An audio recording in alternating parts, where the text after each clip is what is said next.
Tidak ada satupun yang bisa mengangkat kesulitan kita kecuali siapa? Allah. Tidak ada satupun yang bisa menolong kita kecuali siapa? Allah. Tekankan di hati kita, sesulit apapun persoalan kita, sesusah apapun kondisi hidup kita, percayalah, selama kita bersama dengan Allah, maka tidak harus ada yang kita khawatirkan, karena Allah yang akan menolong kita. Maka apa mintanya? Pertama, ala zikrika, ya Allah, tolong aku agar senantiasa menyebut namamu, mengingatmu, berzikir kepadamu.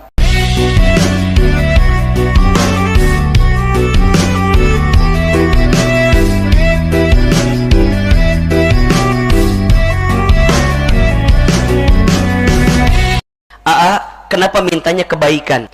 Kebaikan itu ujung dari setiap apa yang mau kita harapkan, betul? Ada sesuatu, mungkin sesuatu itu membahagiakan. Apakah jadi kebaikan? Belum tentu. Sama ketika kita memahami ada sesuatu yang mungkin tidak membahagiakan.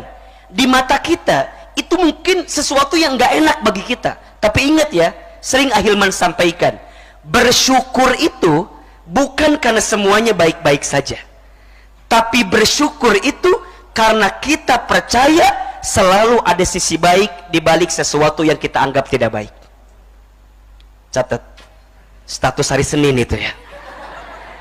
Bersyukur itu bukan karena semuanya baik-baik saja, tapi bersyukur itu karena kita percaya selalu ada sisi baik di balik sesuatu yang kita anggap tidak baik. Maka teman-teman sayang, ingat ya, apapun keadaannya, kita harus melihat dengan kacamata kesyukuran kita kepada Allah. Maka tolong catat baik-baik ini, ada satu doa yang pernah diwasiatkan oleh Nabi SAW kepada sahabat mulia Mu'adz bin Jabal radhiyallahu an. Doa ini hendaknya dibaca di setiap akhir sholat atau setelah sholat. Hafal nggak doanya? Coba ya, Ahilman sekali, teman-teman sekali. Ya, ini doa yang diwasiatkan oleh Nabi kepada sahabat mulia Mu'adz bin Jabal radhiyallahu an. Mudah-mudahan yang baca doa ini Allah akan berikan ketenangan, Allah akan berikan kelapangan, dan yang ketiga Allah berikan kebahagiaan. Mau atau tidak? Oke, siapin kameranya biar nggak diulangi lagi doanya ini ya. Coba Ahilman sekali, teman-teman sekali. Allahumma a'inni ala zikrika wa syukrika wa husni ibadatika. Sekali lagi, Allahumma a'inni ala zikrika wa syukrika wa husni ibadatika. Perhatikan terjemahannya. Allahumma, ya Allah, a'inni, tolonglah aku, ala zikrika, untuk mengingatmu, untuk menyebut namamu, wa syukrika, dan bersyukur kepadamu, wa husni ibadatika, dan memperbaiki ibadahku kepadamu. Masya Allah. Perhatikan, ada tiga yang kita mintakan kepada Allah. Poinnya, ya Allah tolonglah aku, sekaligus menguatkan kepada kita semua, teman-teman sayang, tidak ada satupun yang bisa mengangkat kesulitan kita kecuali siapa? Allah. Tidak ada satupun yang bisa menolong kita kecuali siapa? Allah. Tekankan di hati kita, sesulit apapun persoalan kita, sesusah apapun kondisi hidup kita, percayalah, selama kita bersama dengan Allah, maka tidak harus ada yang kita khawatirkan, karena Allah yang akan menolong kita. Maka apa mintanya? Pertama, ala zikrika, ya Allah, tolong aku agar senantiasa menyebut namamu, mengingatmu, berzikir kepadamu. Ini pentingnya. Coba Ahilman mau tanya, kalau teman-teman sedang punya persoalan, yang teman-teman pikirkan lebih mana? Lebih ke masalahnya atau ke Allahnya? Kebanyakan, ini mohon izin ya, tanpa menggurui, tanpa menjudge, kebanyakan di antara kita kalau sedang punya masalah lebih banyak mikirin masalahnya daripada Allahnya. Gak usah jauh-jauh.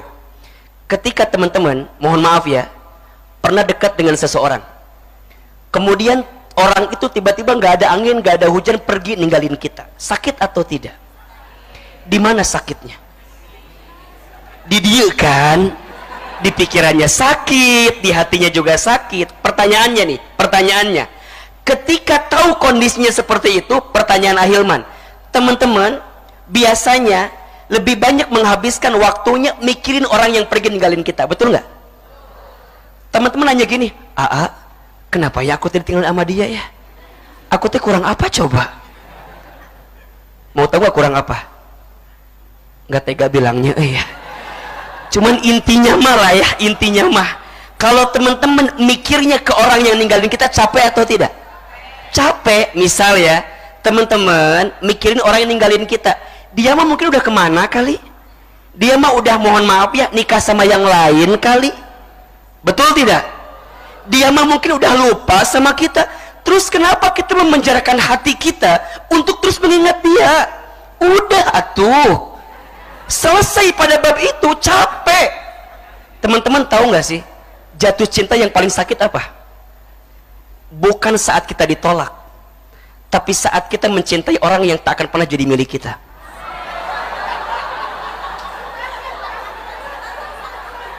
Kalau kita ini bener apa enggak kira-kira? Kalau kita cinta sama orang ditolak, biasa nggak laki-laki? Ini kan wajah-wajah ditolak semua kan?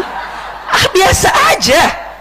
Ketika kita punya perasaan, kemudian mohon maaf ya, perasaan kita nggak sejalan dengan apa yang orang yang kita sayangi, kan biasa.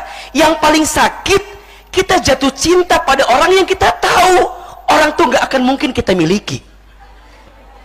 Dan yang bodohnya, kita masih memperjuangkannya. Hei, dia mah udah kemana kali? Capek nggak kira-kira begitu tuh? Capek kan? Yang tambah capek lagi, seakan-akan dia datang memberikan harapan, tapi ternyata dia pergi menghempaskan keadaan yang ada. Kalau tahu gini, mendingan dari awal kamu bilang aja nggak suka sama aku. Kan maunya kayak gitu mungkin kan? Tapi kadang-kadang skenario hidup tuh nggak harus apa ya? Kadang-kadang nggak sejalan dengan apa yang kita mau kan? Justru disitulah sikap kita yang terbaik dihadirkan. Nah, kalau teman-teman punya masalah, mikirnya ke orang yang pergi ninggalin kita, capek. Tapi kalau teman-teman mikirnya ke Allah, ala zikrika, maka apa jawabannya? Begini kalimatnya, ya Allah, dia pergi meninggalkanku karena aku tahu ya Allah, Engkau sedang menyiapkan orang lain yang jauh lebih baik daripada dia yang pergi meninggalkanku. Tapi susah kayak gitu teh memang. Itu butuh iman yang dalam memang. Makanya iman tuh kan kudu dicas terus, betul apa enggak? Untuk bisa mikir, ya sudah. Berat sih. Gitu, memang awalnya begitu. Tapi kalau teman-temannya zikirnya kuat, ingat ya, ala bizikrillahi tatmainnul qulub, kan gitu kan? Ingatlah, hanya dengan berzikir menyebut nama Allah, hatimu akan menjadi tenang. Jadi yang bisa bikin tenang itu bukan keadaannya harus sesuai dengan harapan kita, bukan. Tapi yang akan jadi tenang ketika teman-teman melihat apapun kejadiannya senantiasa ingat sama Allah Subhanahu wa ta'ala. Ya Allah, gak apa-apa hatiku merasakan patah hati yang sangat berat, tapi aku percaya ya Allah, Engkau mematahkan hatiku bukan untuk menghancurkanku, tapi Engkau sedang menguatkan hatiku agar aku bisa bertemu dengan orang lain yang bisa membahagiakan diriku di kemudian hari. Selesai. Saha orangna teuing atuh. Siapa orangnya? Nah, bab siapa orangnya masuk level yang kedua, wasyukrika, dan bersyukur kepadamu ya Allah. Teman-teman, tidak akan masuk pada level ikhlas, tidak akan masuk pada level ridho, tidak akan masuk pada level sabar kalau teman-teman belum bisa bersyukur dengan keadaan yang bisa nerima dalam kehidupan kita gitu. Jadi syukuri dulu keadaan itu, anggap bahwa itu baik-baik saja. Kenapa bisa begitu Ahilman? Karena sudut pandang yang kita lihat sertakan Allah di dalamnya. Nggak baik teh kata siapa? Kan kata kita, betul apa enggak? Coba Ahilman mau tanya, pernahkah Allah menyakiti kita? Pernahkah Allah menzalimi kita? Demi Allah, Allah tidak pernah dan tidak akan pernah menyakiti hambanya. Allah tidak akan pernah menzalimi hambanya. Justru kita hambanya yang senantiasa mengingkari Allah dalam kehidupan kita. Betul? Ingat 3 ayat ini ya. Kalau teman-teman sedang rapuh, kecewa dengan harapan yang tak kunjung jadi kenyataan, ingat 3 ayat ini. Yang pertama, surat Al-Baqarah ayat 216. Surat apa? Al-Baqarah ayat berapa? 216. Allah berfirman, A'udzubillahi minasyaitonir rajim. Wa asa an takrahu syai'an wa huwa khairul lakum. Wa asa an tuhibbu syai'an wa huwa sadul lakum. Wallahu ya'lamu wa antum la ta'lamun. Boleh jadi kamu membenci sesuatu padahal itu baik bagimu, dan boleh jadi kamu menyukai sesuatu padahal itu buruk bagimu. Allah Maha tahu sedangkan kamu tidak tahu. Ayat pertama. Ayat yang kedua, ingat surat Al-Baqarah ayat 286.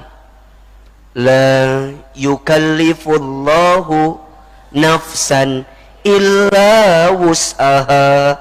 Allah tidak akan memberikan beban kepada hambanya melebihi batas kemampuan hambanya. Ingat ya sayang, jangan bilang gini, Aa, kenapa ya Allah tuh ngasih ujian berat banget sama saya? Shh, jawabannya, karena Allah percaya tubuhmu kuat untuk menghadapi ujian itu. Karena Allah tahu engkau mampu untuk menghadapi ujian itu. Maka nggak boleh bilang gini, kamu mah nggak kayak aku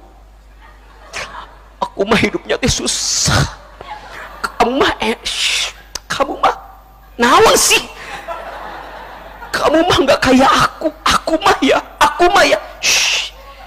Jangan menceritakan kegelisahanmu kepada orang lain, karena yang mencintaimu tidak butuh itu, dan yang membencimu semakin senang dengan keadaan itu. Catat status hari kedua itu, hari Selasa cocok itu ya. Jangan sibuk menceritakan kegelisahanmu kepada orang lain. Yang mencintaimu tidak butuh itu, dan yang membencimu semakin bahagia dengan keadaan itu. Jadi gimana Ahilman? Yuk belajar yuk. Seberat apapun ujian yang menimpa kita, karena Allah tahu hati dan pundakmu kuat untuk bisa menghadapi ujian itu. Maka mulai dari sini nanti kita keluarkan seberat apapun ujiannya, ya sudah. Maka ini nasihat guru saya, jangan minta diselesaikan masalahmu sebelum engkau mendapatkan kekuatan di balik masalah itu. Jangan minta dihempaskan dulu persoalanmu sebelum engkau mendapatkan hikmah di balik persoalan itu. Jangan minta dihilangkan masalahmu, tapi mintalah dikuatkan hati dan tubuhmu. Kenapa Ahilman? Iya, la yumakkana hatta yubtala. Seseorang itu tidak akan mungkin dikuatkan, tidak akan mungkin ditinggikan derajatnya sebelum dia diberikan persoalan dalam hidupnya. Maka ingat ya, ayat yang kedua tadi, surat apa? Al-Baqarah ayat berapa? 286. Dan yang ketiga, ingat surat Al-Insyirah ayat 5 dan 6. Surat apa? Al-Insyirah ayat berapa? 5 dan 6. Fa inna ma'al usri yusra. Inna ma'al usri yusra. Maka sesungguhnya bersama kesulitan ada kemudahan. Sesungguhnya bersama kesulitan ada, ingat ya, badai pasti, hujan pasti berhenti, jodoh pasti bertemu. Kalau enggak di pelaminan, mungkin di pemakaman ya. Ya, paling itu aja palingan ya. Tapi doainlah mudah-mudahan ketemu. Nah, kacamatanya apa? Wasyukrika ya Allah. tanamkan di hati kami sikap bersyukur atas semua keadaan yang kau berikan. Ingat ya, kadang kita itu tidak boleh membenci sesuatu yang kita rasa nggak enak dalam hidup kita. Kenapa? Karena dibalik sesuatu yang nggak enak itulah justru Allah sedang sisipkan sesuatu yang membahagiakan untuk kita. Ketika kita bisa menjadi sesuatu yang nggak enak itu. Obat itu rasanya apa sih? Pahit. Tapi saat kita mau menelannya, mau meminumnya, dan kita sabar dengan keadaan itu, pada akhirnya Allah berikan rasa manis dengan cara apa? Mengizinkan kesembuhan untuk kita. Betul? Jadi kadang-kadang sayang, kita tuh kudu nerima dulu sesuatu yang ini nggak enak Ustadz, ini sakit Ustadz. Iya, karena Allah tidak akan mungkin menempatkanmu pada posisi yang terbaik sebelum engkau ditempa pada posisi yang lebih terbaik dalam hidup. Jadi kadang-kadang kita kudu ditempa agar apa? Ditempatkan pada posisi yang terbaik. Kadang-kadang kita harus dibanting agar kita terpelanting pada keadaan yang lebih baik. Maka kacamatanya apa? Syukur. Maka apa janji Allah? La in syakartum la azidannakum wa la in kafartum inna azabi lasyadid. Jika kalian bersyukur, pasti Allah, ada lamnya lam taukid, la azidannakum, pasti Allah akan tambahkan. Apa yang Allah tambahkan? Ketenangannya. Apa yang Allah tambahkan? Kebahagiaannya. Apa yang Allah tambahkan? Kelapangannya. Betul? Coba saya mau tanya, pilih mana? Kaya, gelisah, miskin, tenang. Mikir heula nggak jawab teh, jangan langsung. Coba, kaya, gelisah atau miskin, tenang? Baik, itu jawaban semua orang ya. Maunya kaya, tenang. Pilih akhwat, antum pilih mana? Ganteng, menggelisahkan, atau abstrak, menenangkan? Saya nggak berani bilang jelek ya, bilangnya abstrak aja lah. Coba pilih yang mana kira-kira? Mohon maaf ya, kadang-kadang yang mahal itu bukan kebahagiaannya, tapi ketenangannya. Betul? Pernah Ahilman tulis, jangan minta senang, tapi minta tenang. Karena yang senang belum tentu tenang, tapi yang tenang pasti senang. Catat. Status hari apa ini? Rabu. Iya. Jadi teman-teman, ketenangan itu yang ngasih siapa? Ketenangan yang ngasih siapa? La azidannakum. Terus apa Ustadz? Ingat, dan jika kalian kufur dengan cara apa? Ngeluh, gelisah, nyalain keadaan. Kenapa ya? Semesta tuh nggak berpihak sama saya ya. Kenapa ya? Capek nggak sih kayak gitu? Capek. Nangis itu kalau berlebihan capek atau tidak? Capek kan? Kalau untuk sekali sedih, sakit, nangis gak masalah. Tapi kalau berbulan-bulan bahkan bertahun-tahun sakit, aku tuh semenjak pisah sama cowok yang aku suka tuh jadi nggak mau kenal lagi sama cowok yang lain. Emang kenapa? Iya, karena di mata saya semua cowok sama. Dia tuh nggak nyadarnya ngomong sama siapa coba? Kan akhirnya dia meren cowok juga nya. Karena hati meren cowok juga. Terus dengan polosnya bilang semua cowok sama.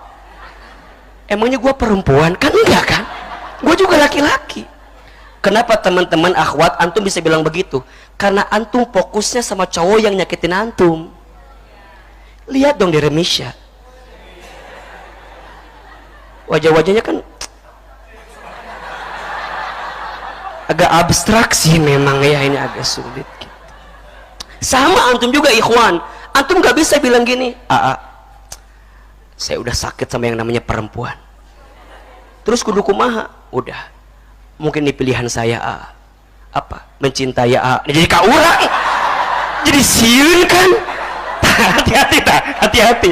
Itu banyak kejadian yang begitu tuh. Istighfar, naudzubillahi min dzalik.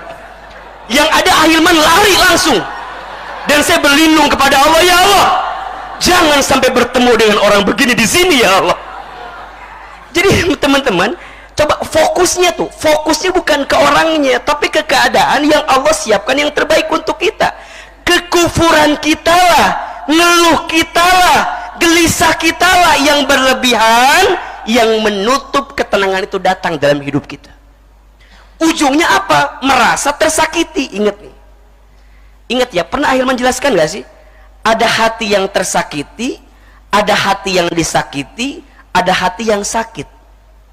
Beda atau sama? Mau dijelasin lagi nggak? Mau dijelasin lagi nggak? Atau cukup? Waktu itu kan pernah ada tuh.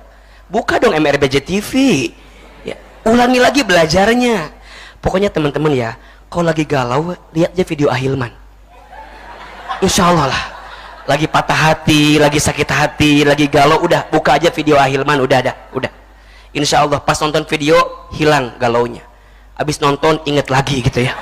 Tapi tidak naon kan, minimal mah ya terobatilah sedikit. Kan pernah Ahilman sampaikan, kalau kita lagi sakit itu kan ada 3 keadaan ya. Ada hati yang tersakiti, ada hati yang disakiti, ada hati yang sakit atau hati berpenyakit. Apa bedanya? Coba saya tanya dulu, sama atau beda? Beda. Di mana bedanya? Biar cepat di situ. Di mana bedanya? Di situ. Iya baik. Nggak usah nanya gini, bedakan ya? Asa beda ada? Apa ya coba? Temennya, iya beda kok. Terus, naon sih nggak gitu? Udah, biar cepet. Beda atau sama? Beda. Di mana bedanya? Gitu. Apalagi apa yang belakang, bedakan ya? Nah, jangan. Ribut kalau gitu ya. Apa bedanya? Kalau hati yang tersakiti itu yang mengizinkan sakit hati diri kita sendiri. Tersakiti, jadi yang ngizinin sakit hati siapa? Diri kita sendiri. Kalau hati yang disakiti berarti memang ada orang yang menyakiti kita. Kalau tersakiti ke diri sendiri, kalau disakiti ke orang lain, kalau hati berpenyakit berarti dua-duanya. Dia merasa tersakiti dan dia juga disakiti. Kira-kira teman-teman masuk kategori yang mana? Atau aman semua di sini? Aman? Baik, cukup sekian dan terima kasih. Mohon maaf lahir dan batin ya kalau aman semua. Banyak orang yang mungkin keadaannya tidak sesakit yang dirasakan, tapi dia yang apa ya? Yang mengizinkan sakit hatinya itu terjadi. Sehingga disebutnya bukan disakiti, tapi tersakiti. Nah, kondisi itulah yang makin memperburuk keadaan. Tapi kalau teman-teman belajar untuk tidak merasa tersakiti, ya kalimatnya diganti. Allah menakdirkan ada orang yang menyakiti saya karena Allah sedang menyiapkan kebaikan untuk saya. Apa diantaranya? 1, mungkin Allah sedang menghapuskan dosa-dosa saya. Mungkin selama ini kita mohon maaf ya, banyak jauh dari Allah, ditegur sama Allah. Dengan cara apa? Allah mengambil orang yang kita cintai itu. Karena mungkin selama ini kita terlalu berharap kepada orang yang kita cintai itu. Kemudian Allah ambil cinta itu. Agar apa? Agar kita kembali kepada cinta yang sesungguhnya. Kepada siapa? Allah. Atau yang kedua, Allah sedang meningkatkan derajat saya. Kenapa? Allah sedang menggantikan dengan orang lain. Karena Allah tahu, hei, orang itu nggak baik untuk kamu. Orang itu bukan yang terbaik untuk kamu. Allah sengaja mematahkan hatimu untuk membentuk hatimu agar engkau bertemu dengan hati yang lebih baik daripada dia yang pergi ninggalin kita. Jadi simple di situ mikirnya. Dan itu menenangkan betul.